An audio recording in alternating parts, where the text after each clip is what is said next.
If they're not jumping into their computer screens, harassing people in public, or straight up mocking a homeless person for clout. You want to walk around with me?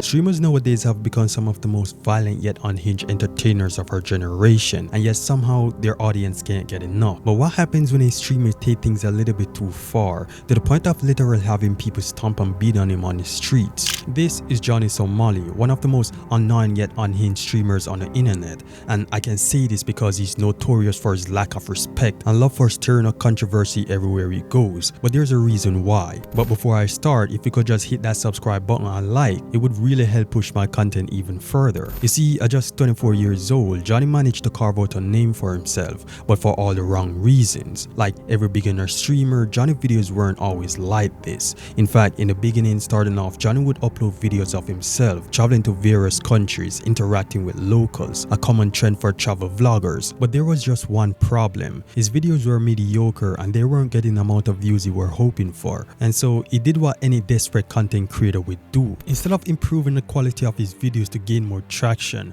Johnny would instead take inspiration from a very controversial streamer, Ice Poseidon. A guy is known for his chaotic IRL streams. If he's not scamming his own fans out of more than $500,000, getting swat almost every other streams, or grooming a 13-year-old kid on live, Ice Poseidon has become a big inspiration for Johnny. What started as an armless traveler vlog quickly evolved into blatant harassment, racism, and public disturbance. But for Johnny, it was called content. But what Johnny didn't know though was that his downfall would initially start the moment he traveled to Japan in 2023. Instead of appreciating the culture and respecting the people like a normal human being, he made it his personal playground for chaos, harassing locals and mocking their accent, all while making jokes about the Hiroshima and Nagasaki bombing.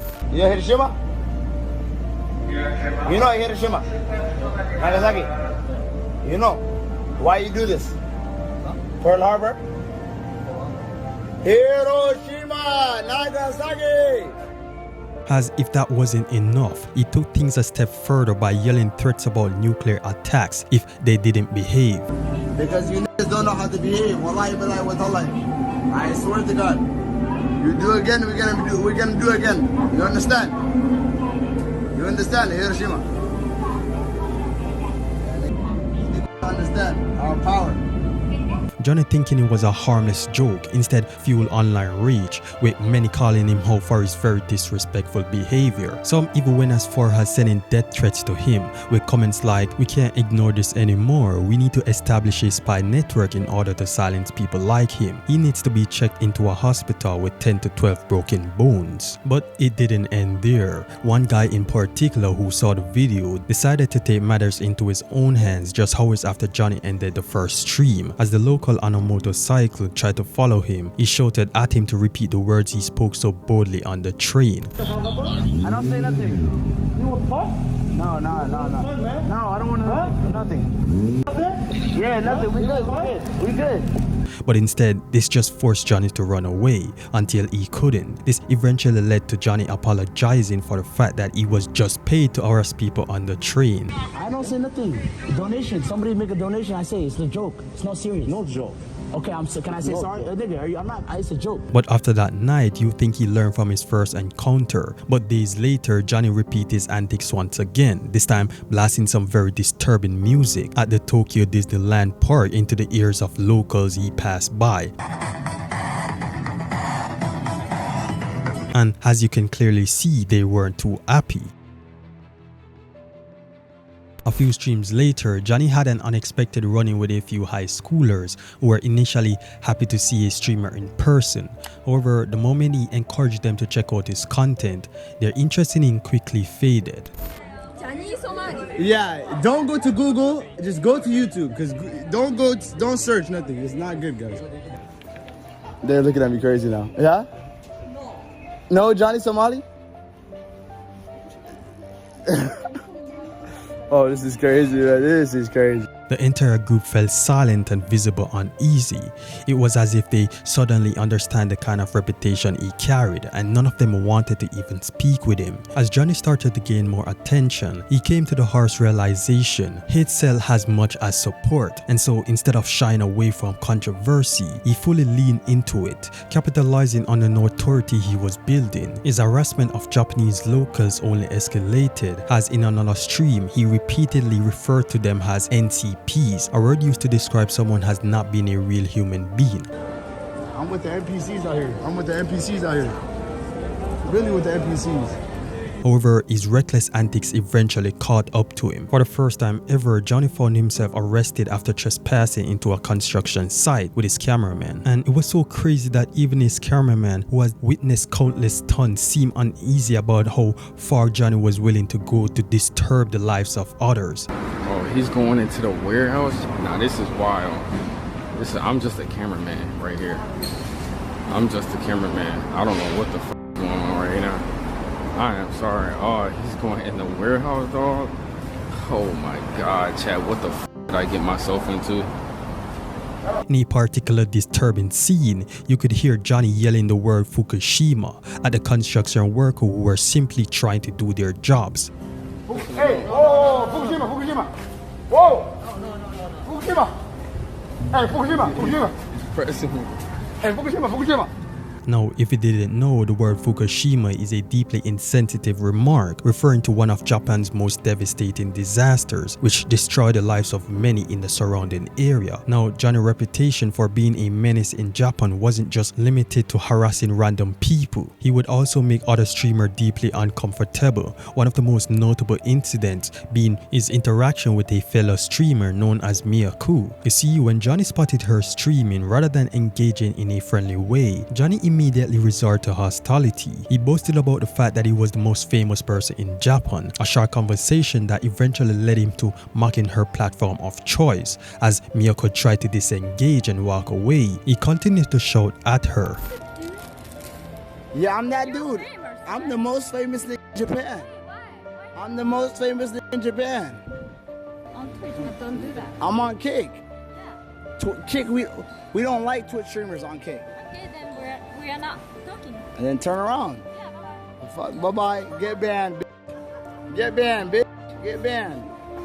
You don't get banned, fuck with me, yo. Yeah, you better walk away. You see, Twitch rules prohibit streamers from featuring banned creators on their broadcast, and she wasn't about to jeopardize her channel. But despite doing her best to ignore him, you can totally see that the interaction shook her, and moments later she was in tears.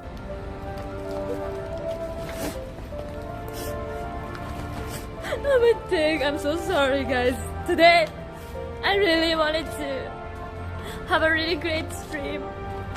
While some sympathized with her, saying, "Sorry that guy harasses you and your people in Japan," others mocked her reaction, dismissing it as overreacting. "You're as soft as they come. You would not survive in the US, and please don't bring your cowardness of speech over here. Nothing he did was harassment." But regardless of what many think, one thing was becoming increasingly clear. Johnny's behavior was spiraling out of control, and the more he pushed the limits, the more unavoidable his downfall became. Not long after, he was arrested again for blasting loud music inside a restaurant, disturbing customers and workers, but he was released shortly after with just a fine of $1,400 and no jail time. Now, considering the amount of harassment and disrespect he has been causing throughout the trip in Japan, people weren't too keen about the fact that he got away with only a small fee to pay and no consequences. I thought they would deport him, but the fine is a slap on the wrist. He made over 200,000 yen easily from the nuisance streams.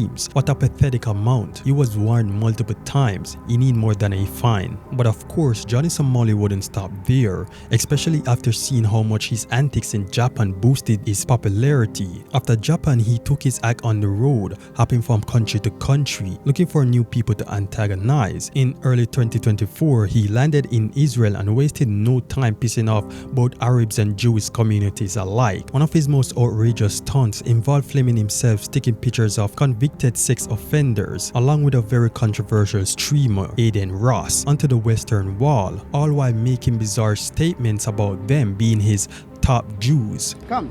These are the some of the top Jews of the world. Hold this one right here. Hold this. Hold it. Hold this one. Hold this. Yeah, the top Jews. The top 3 Jews. Yeah, hold it.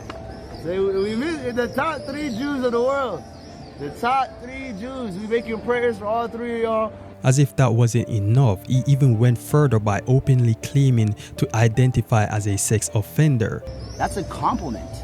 So if this is a sexual harasser, I'm a sexual harasser. And I'm on his team. I'm on the money team. The statement, disturbingly enough, came right around the time he was arrested at a protest for allegedly sexual harassing a female officer, telling her straight to her face that she was a bad bitch and that he would want to take her out. You a bad bitch. I swear to God. You a bad bitch. I'll take you to dinner. I swear to God. I'll change your life. I'll change your life, baby. By late 2024, Johnny sets his sights on South Korea, eager to explore a new culture and capitalize on fresh content for his audience. But what he failed to realize was that South Korea operates under a strict social code, one that places immense value on respect and self-control, especially in public, unlike Japan, which tends to handle social misconduct with quiet disapproval. South Korea has little tolerance for blatant disrespect, especially when it comes down to matter of national pride and historical trauma. But one of Johnny's first live stream in South Korea quickly spiraled into controversy when he came across the Statue of Peace, a powerful memorial dedicated to the Korean women who were forced into sexual slavery by Japanese soldiers during World War II, commonly referred to as comfort woman. The statue holds a deep significance in South Korea, serving as a reminder of the suffering the women endure and ongoing fight for justice. However, rather than acknowledging its importance, Johnny made the fatal mistake of treating the site with complete disregard. And we can't forget the time when Johnny entered a convenience store and began insulting an employee, playing loud music and creating a mess. His actions, which were captured on his live stream, were not only disruptive but also disrespectful to the staff and customers, and that resulted in, well, you can guess the rest. And that's not even the only time Johnny has been confronted by locals in the streets of Seoul. There's also the time when Johnny was confronted and punched in the face by a Korean YouTuber, a guy who's known for his past military service. But unfortunately, after the assault, he was arrested. This later prompted him to post to his Instagram in cuffs asking for help with the legal charges. To many who despise Somali, this guy was a hero. How can I pay your bail? I just sent 25. Thank you for your service. Any enemy of Somali is a friend of mine. You protected your country both with military service and by knocking this guy out. Donation sent. By this point, multiple people were tracking his location and physical altercation became a daily occurrence. With nowhere to hide and his reputation in ruins, he made a desperate attempt to salvage what he can left of his image, posting an apology video beside the same statue he had previously disrespected. However, because of how bad things were, many viewers saw through his lies and doubt the sincerity of his apology, and the criticism continued to mount. Johnny's actions has caused so much harm that even his apology wasn't accepted. And I mean, I personally wouldn't care for someone who doesn't even look like they're really sorry. South Korea had finally had enough and authorities placed Johnny under a travel ban, meaning that he was officially stuck in the country and unable to flee to his next destination. It wasn't until March of 2025 that Johnny faced his day in court, but instead of taking the charges seriously, he continued to treat everything as a joke. He appeared in court to face charges like obstruction of business and violation of the Minor Crime Acts, but the proceedings were delayed due to his late arrival. He showed up an hour late dressed in an oversized suit and a mega hat, one he was repeatedly asked to remove. This was yet another display of Johnny's complete disregard for the seriousness of his situation. I'm gonna message you right now. So I'm fucking high right now. You excited? I'm gonna take pills and drink before. But eventually, if he keeps testing his luck, sooner or later, he will run out.